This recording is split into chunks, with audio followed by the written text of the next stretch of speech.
এই 5টি দোয়া মুখস্থ করে নিন এবং শেয়ার করুন। জীবনে কখনো অনুশোচনা করবেন না, এগুলো জীবনের ভালো এবং খারাপ সব সময়ই কাজে আসবে।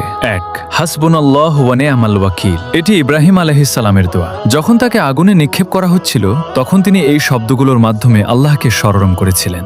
2 লা ইলাহা ইল্লা আনতা সুবহানাক ইন্নী কুনতু মিনাজ জালিমিন। এটি ইউনুস আলাইহিস সালামের দোয়া। যখন তাকে মাছের পেটে রাখা হয়েছিল তখন তিনি এই দোয়াটি পড়েছিলেন। 3 রব্বি ইন্নী লিমা আনজালতা ইলাইয়া মিন খায়রিন ফাকির।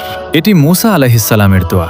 যখন তিনি মিশর থেকে হিজরত করেছিলেন এবং একটি গ্রামে আশ্রয় নিয়েছিলেন তখন তিনি আল্লাহর কাছে এই দোয়া করেছিলেন। 4 ওয়ালাম আকুন বিদুআইকা রব্বি শাকিয়্যা। এটি জাকারিয়া আলাইহিস সালামের দোয়া।